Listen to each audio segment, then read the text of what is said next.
반갑습니다, 여러분. 오늘도 말씀 앞에 서신 여러분 한 분 한 분을 축복합니다. 오늘은 창세기 37장입니다.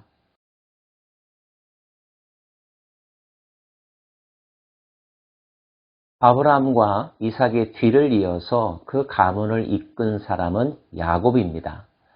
37장부터는 야곱이 그 가정을 이끌어 갔을 때 일어났던 한 이야기를 우리들에게 소개해주고 있습니다. 이미 살펴본 바와 같이 야곱에게는 12명의 아들들이 있었습니다. 아들이 많다는 것은 고대 사회에서 자랑거리였고 기쁨이었죠. 하지만 12명의 아들들의 어머니가 다 달랐습니다. 그 사이에서 어떤 일이 일어났을지 우리는 짐작할 수 있는데요. 그 가운데 한 아들, 요셉과 관련된 이야기가 37장부터 시작됩니다. 10손가락 깨물어서 아프지 않은 손가락이 없다는 말이 있기는 하지만 그러나 어떤 부모에게는 특별히 더 정이 가는 자식이 있는 것 같습니다. 야곱에게는 요셉이 바로 그러한 아들이었습니다.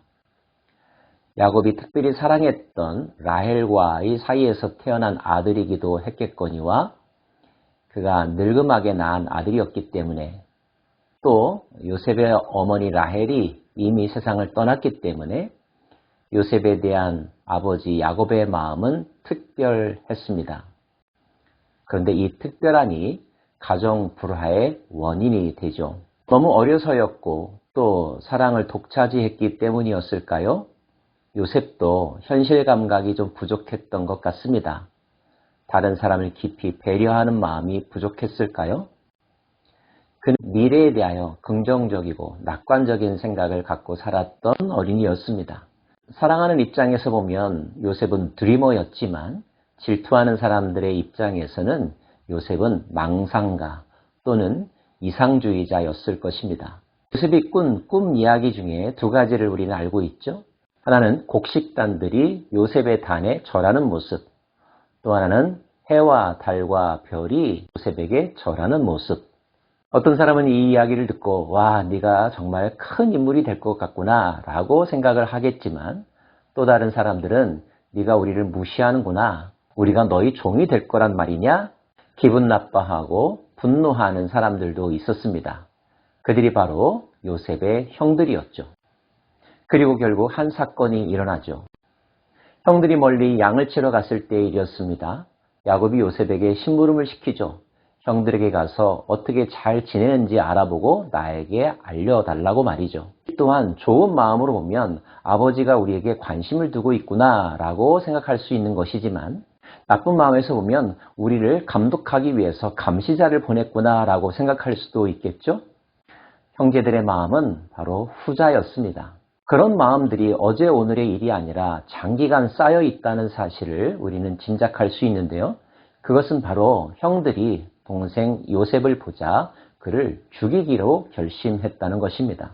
다만 거기까지 하는 것은 너무 심하다고 생각했던 사람이 있었으니 그 사람은 바로 맏형이었던 루벤이었습니다.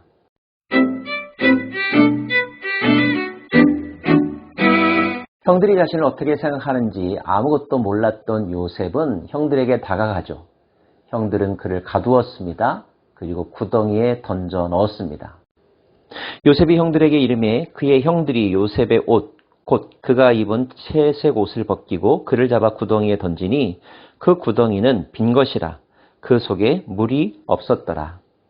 그들이 앉아 음식을 먹다가 눈을 들어 본즉 한 무리의 이스마엘 사람들이 길르앗에서 오는데 그 낙타들의 향품과 유향과 모략을 싣고 애굽으로 내려가는지라.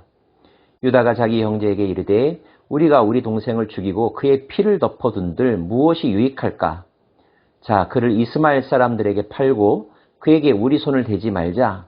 그는 우리의 동생이요 우리의 혈육이니라 하매 그의 형제들이 청종하였더라. 결국 요셉은 이집트로 가는 미디안 상인들에게 팔리고 맙니다. 이제 형들은 그 일어난 사태를 수습하기 위하여 또 뭔가 거짓말을 할 수밖에 없었죠. 그들이 요셉의 옷을 가져다가 순염소를 죽여 그 옷을 피에 적시고 그의 채색 옷을 보내어 그의 아버지에게로 가지고 가서 이르기를 우리가 이것을 발견하였으니 아버지 아들의 옷인가 보소서 하매 아버지가 그것을 알아보고 이르되 내 아들의 옷이라. 악한 짐승이 그를 잡아먹었도다. 요셉이 분명히 찢겼도다 하고 자기 옷을 찢고 굵은 배로 허리를 묶고 오래도록 그의 아들을 위하여 애통하니 그의 모든 자녀가 위로하되 그가 그 위로를 받지 아니하여 이르되 내가 슬퍼하며 스올로 내려가 아들에게로 가리라 하고 그의 아버지가 그를 위하여 울었더라. 야곱은 사랑하는 아들 요셉이 짐승에 의하여 찢겨 죽은 것으로 알고 비통해하며 슬퍼하고 있습니다. 눈여겨볼 만한 대목은 그 아들들이 아버지를 위로했다는 것입니다. 동생을 형들이 죽였으면 물놀이려니와 거짓말로 아버지를 속이고 그것 때문에 슬퍼하는 아버지에게 마치 아무 일도 없었다는 듯이 위로하는 모습. 인간이 얼마나 사악한가를 볼 수 있는 장면입니다. 하란 땅에서의 파란만장한 삶을 마치고 고향으로 돌아온 야곱. 이제 아버지의 뒤를 이어서 그 가문을 이끄는 야곱. 그런 야곱에게 우리가 기대하는 것은 그의 삶의 형통함인데 오늘 성경이 우리들에게 보여준 바는 우리의 예상을 뛰어넘습니다. 가지 많은 나무에 바람 잘 날 없다는 이야기가 있습니다. 인생이란 이렇게 문제의 연속이고 뜻하지 않은 일들, 내가 원치 않았던 일들이 다반사로 일어나는 것 같습니다. 문제는 문제가 아니라 그 문제를 대하는 우리의 생각이며 태도일 것입니다.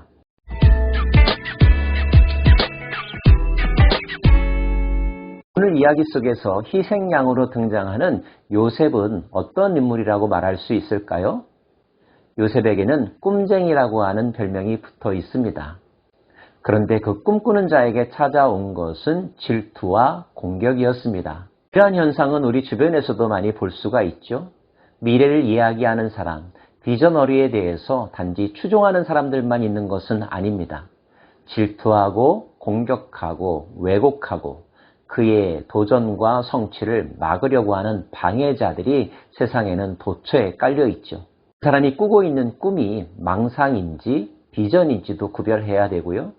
비전이라면 그 비전을 성취하는 그 과정 가운데 겪어야 하는 많은 어려움이 있다는 것을 또한 알려주는 사건이라고 볼 수 있습니다. 저는 요셉에게 불어닥친 불행의 사건들 속에서도 부정할 수 없는 분명히 눈에 띄는 하나님의 은혜의 흔적들을 함께 나누고 싶습니다.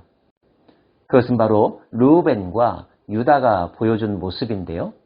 다른 형제들이 요셉을 죽이려고 했지만 르우벤이 극구 말리죠.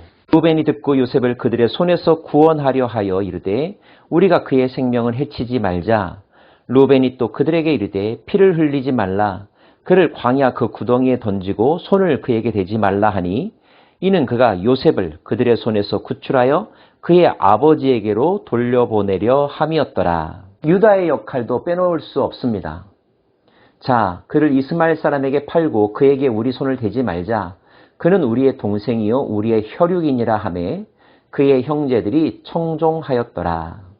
하늘이 무너져도 솟아날 구멍은 있다라고 하는 속담이 있습니다. 만약에 르우벤이 없었더라면, 만약에 유다가 없었더라면 요셉은 꼼짝없이 도단에서 죽을 수밖에 없었을 것입니다. 우리는 그 속에서 하나님의 손길을 발견할 수 있습니다. 그리고 이러한 발견은 또 하나의 묵상으로 이어질 수 있죠. 애시당초 이런 일이 없어야 되는 것은 아닌가 하는 질문 말입니다. 글쎄요, 왜 요셉에게는 이런 고난이 시작된 것일까요? 그리고 고난 속에서도 그를 지켜주신 이유는 무엇일까요? 우리는 고난의 의미를 지금 당장 이해할 수 없을 때가 많이 있습니다. 시간이 지나고 그 과정이 끝나고 난 후에야 비로소 그것은 나에게 이런 유익이 있었다, 이런 의미가 있었다고 고백하는 경우가 대부분이죠. 저는 한 가지 사실만을 먼저 오늘 나누고 싶습니다. 우리를 고난 속에서 지켜주시는 분은 하나님이시라는 것. 아니, 고난을 우리에게 허락하시는 분도 하나님이시라는 것. 하나님의 섭리와 계획 속에는 나를 향한 특별한 그분의 목적과 뜻이 있다는 것. 우리가 그 내용을 지금 다 알 수는 없지만 그분의 성품, 선하시며 의로우시며 완전하시다는 그분의 성품을 의지하고 내게 주어지는 고난을 감당하며 그 속에서 하나님의 뜻을 찾아가는 것이 우리의 올바른 자세여야 한다는 것 함께 나누고 싶습니다. 오늘도 여러분의 삶 모든 것을 주관하시는 하나님을 경배하며 그분의 선하심을 의지하고 그분의 뜻에 합당한 삶을 살아가는 복된 날이 되시기를 간절히 바랍니다. 기도하겠습니다. 하나님, 우리의 인생 가운데도 우리가 원치 않는 사건들이 많이 일어나고 있습니다. 그 속에서 우리는 어떻게 살아야 하며 어떤 마음을 품어야 할지요. 하나님의 뜻은 어디에 있는지요. 열린 마음을 가지고 기대함 가운데서 매 순간순간을 견뎌가는 저희들의 삶이 되게 하여 주시고 궁극적으로 승리하게 하옵소서. 예수님 이름으로 기도합니다. 아멘.